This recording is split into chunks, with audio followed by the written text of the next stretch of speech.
town as I do lie down upon my bed to sleep. When I think of home and how I must roam across the waters deep, I can't sleep a wink whene'er I... You mightn't believe this, but when I was young, if you had a blue shopping shoe in your You're a rich man. Yeah. That's right. Your classes really kind of having a Rolls Royce. Yeah. Because most of them would only have white stone. White stone. Soft Soft stone. You'll still get them. Oh God, if you had the blue The stone. banana finer eggs, they know it's good for sharp. Oh, if you had the blue stone, you were made. But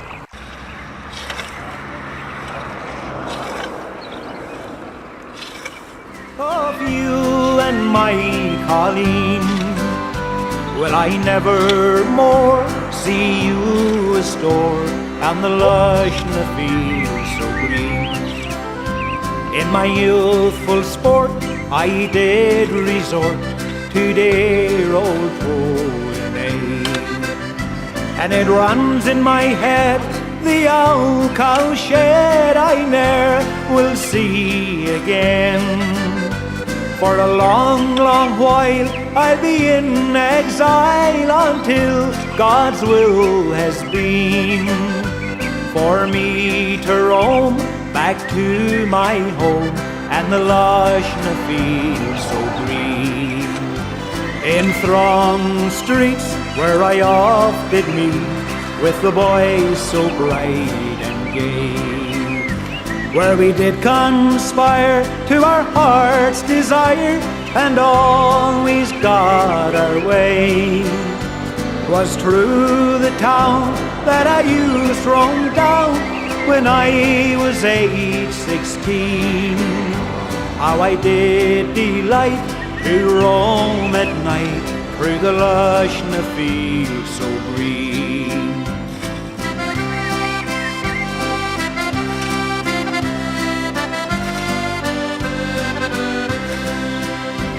In a few days more I'll leave the shore of this great English town, and I'll take my leave with a farewell wave as the Thames I do sail down. Through Biscay Bay I'll sail away, and I'll view many's a scene, but I'll see none there that can compare with the lush in the fields so green.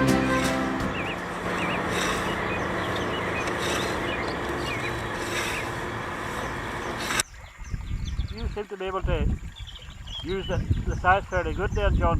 Can you tell us where you done your apprenticeship? Well, I left home on the 8th of September 1956, and I went on the dairy boat to the capital. I had a job got from my brother-in-law, gave me a job on a farm away up in Stirlingshire, and we just cutting the end of the bracken that time, and then we were draining the land after that for about 6 months, you know, all winter, doing these land drains, putting in tiles and all that. And then he said to me, the subby who's from Mulla Duff, Mickey Gallagher, he said, will you go down to Dumfries and do the bracken? That was the next season. He said, there's a hell of bracken to be cut down there, and take a couple of blokes with you and go down. So anyway, I was at that for 5 years, and I made a good living at it. I had boys working for me in the bracken time. We used to get £1 a nicker. You couldn't start to the 10th of June. It was after the 10th of June you started, and you had to cut them twice every year for 3 years. And the first cut would be wild, you know, Jesus would be wild high and rough. Then the second cut would be hardly anything. And then the next year when you come along, there would be nice wee green ones. Oh, Jesus, you'd walk on them. And then the third year there'd be hardly anything. But you got the same money. You didn't get anything extra for the big ones, but you didn't get nothing less for the wee ones. When I wasn't quite 14, and I was hired out in Ballymcgrothy, just about 3 miles out of Derry there. That would be in 1914. And you used to stand in the square, and they used to hie and put on the hand, and that was the deal. Yeah, yeah. No, you see, my father never did speak Irish. We had all of that advantage at school as well, because we could speak both languages, the Gaelic and the English. Look, yeah, my mother could speak Irish. They spoke all Irish at home. £3 for 3 months or £6 for 6 months. Here's everything from 6 o'clock in the morning until 10 o'clock at night, depending on what time the weather was. There was a big Yankee camp on the farmer's field, and they weren't allowed over the border, you see. Yeah, and we used to go down and buy them bottles of whiskey down and for a gin. For I think there was about if I remember right, a 5-naggin bottle of whiskey was 7 and 16. And we used to sell it to the Yanks for £1. And they used to get cartons. They used to get cartons of fags, Lucky Strikes and all them sort of thing. When there was no fags, you couldn't get fags here. Oh jeez, we made more money that way than anybody ever knew about.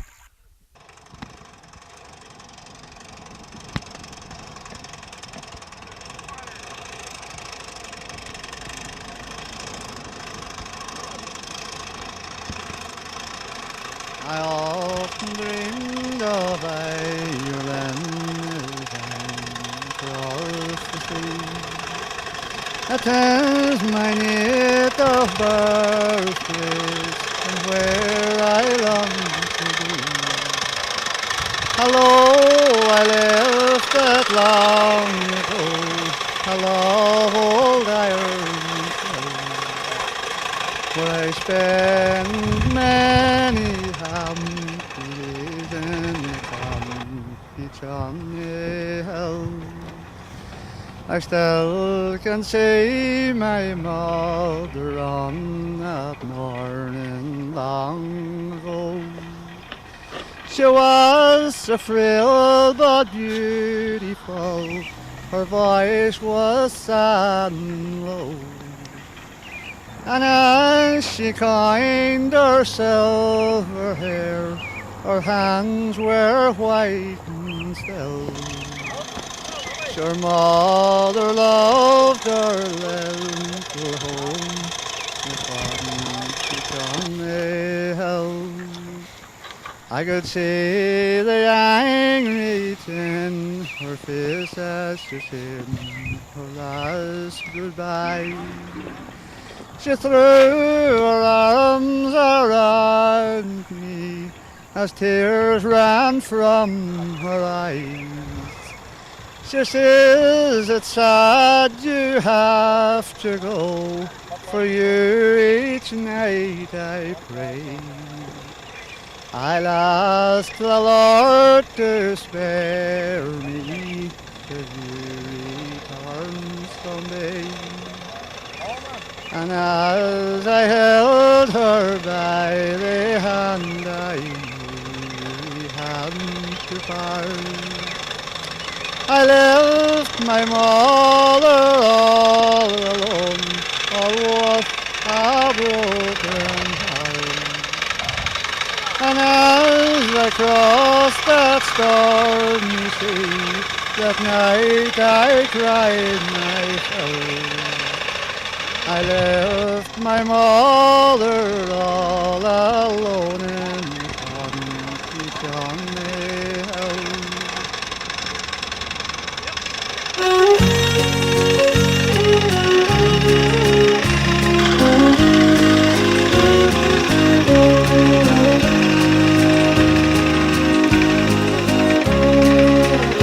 I ran 15 miles from the town of Cullion, and almost halfway to the city of fame. That city of fame where the foul waters flow, the 17 miles from the old river road, my own rolling road. Niagara, I gazed at your white waters fall, the white Mississippi, the Missouri and all. But my playground in childhood so long ago was the green covered banks of the old river road. my own rolling road. Roll on, river, oh, you turn and you wind, like you did through the valley of dreams in my mind. And day after day, how the yearning still grows to return to the banks of the old river road, my own rolling road.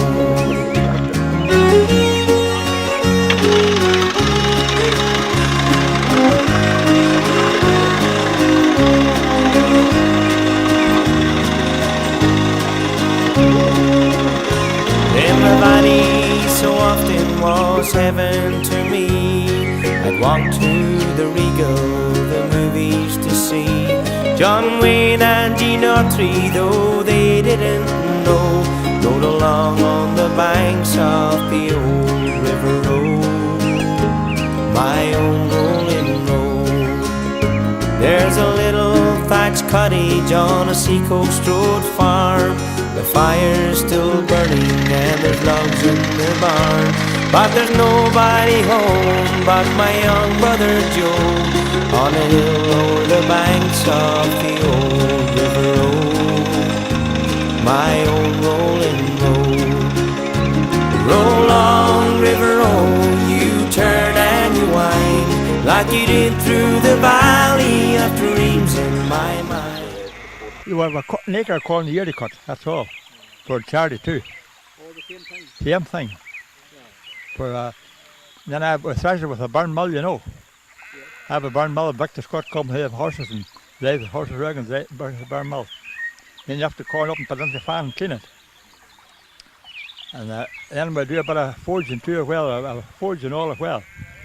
And a boy come, a blacksman come and did a bit in it. And then a boy come a hand thrasher too. Joe Johnson they call him. And he come a hand thrasher, we do that as well. And make tea and all in the evening. Oh, way back years ago, like going back now, 40 years ago, I'd say. Longer. When I was a wee boy, like about 14, used to grow a lot of corn, like you'd been chatting about maybe 30 or 40 acres then, like you know, which is big. And you start then with a scythe and you mowed around the ditches first. Then you start then, what's a horse ripper, we used to work with the start like a ripper. Then went to the binder, like which was a godsend. But the only thing with the binder, like on a good day, you bind it as long as you stay at night. The next morning you had to go out to start your stuck. That was always a wet handling, always a wet handling in the morning. And then you had to start then lumping. And then you pull them all then about in October, beginning November, and you thrashed it. But like, it was good, you know, like, I mean, the time was good, like, the good crack of the bit of help, like, you know. It did help. Definitely now, like, you know, but this here, thing's a grand job doing here now. It's nice to see that again, but back old memories, you know, like everything went on years. How many horses would you have kept? We kept 4 horses. Oh, man. 4. Work was all done on horse then, like, and I think got the first tractor in 1954, I think. Aye. Then she had to go for the horse that time, like, you know, and it was a good gift, like, but the horses, I still like to see the horses going there, like, you know, and all out in the machine. It looks great, like, to see it in the field now. I mean, young people today wouldn't know how to make a step to tie a shave a cord. That's right. Or stuck it, like, That's you right. know. That's right. But still now, like, it's very nice to see it, like, and it's, I'm not doing it for charity, this is for charity here, like, I think it's a great idea, this charity business. It's a good You effort. know. It's lovely effort. It's lovely to see it done, like, you know, like that. Fair play to them, done, like, you know. That's right. What did you do yourself when you were a young fella? Oh, this was when I was at here. We done it nearly for everybody. Everybody cutting the corn, like, you know, and that was it. We cut the corn together and the spuds and all that. We done all that. It's a happy memory, is it? Oh well, that was good at the time. You know, that was it. That everybody was at it, so you done it just, and that was the way it was. Like, You were young and fit. young and fit then, now, by Jesus. Time just changed big time, haven't it? But it's still nice to see it happening, you know. That's really. Nice to see it happening. I'm living here at the moment in the mountain now. Yeah. I was in Scotland most of my days, and I bought a wee house down there, and I come back and forward just as I please, like. And that's it, retired, so that's the way it is. You're enjoying a good life. Oh, aye. Oh, Jesus, aye. The health is life. Good. If you've got the health, sure. That's right. That's right. You'd worked at this kind of work when you were young, Joe. I would take corn to the whole country when we were young boys. Is that right? Aye. And money, how much would you tie in a day, we'll say? Oh, well, maybe Getting on the health. 5 or 6 years I could cut, new baller cutting 10 acre. That's right. Aye. A long day, but Ah, no, wouldn't have been started too early, no. Be 10 o'clock, I would say. did you like that kind of work? Oh, Lord, cut down corn nice, aye. Nice, good weather. Aye, good weather, right. Did you work on the land much, Kathy? At times I always help the boys and they're kind to cut out tie. Ah, Uh-huh. and did you like that kind of work? Look, that was nice, Ah, surely. and I suppose other kind of farm work too. Digging the putties, we like giving the putties. So you have plenty of experience in this kind of work. We have plenty of experience, aye. What part are you from yourself? From Cullion. Oh, Ah. right, tell us about your own farm experience. Well, we gathered potatoes, we dug them, we pulled the land, we steeped it, we took it out of the dam again, and then we spread it, and then we lifted it and we seeded it. And then we done the same with the corn, we struck it, and we stacked it, put the styles and all on underneath it. Yes. So nearly everything was done by hand then, you know. Thresh it, did you thresh your We own? threshed it then, aye, that's right, we threshed it then later on. Had you your own thresher? No, we had not, no, I was at the thresher's, just cutting the straps at the time. They'd be wearing the baler, you know. A man will come round. A man will come around, is correct there. Who threshed about your country? Craig, Davy Craig. Yes, thank you. Now, just coming down the road there, I saw these men at that, and it reminded me when I was a young fella. Many's the time I left off corn myself, and I was given out to these boys here for they're not making the shaves big enough at all. What part are you from? I'm from Stonorder. Right. Are you still farming? I've been doing to milk cows now. Oh. It's a much harder job than us. At the rate these boys is going here now, they'd be sacked in my day. But it's a nice spectacle anyway. It is a fantastic spectacle, and they're having a great evening for it. Did you work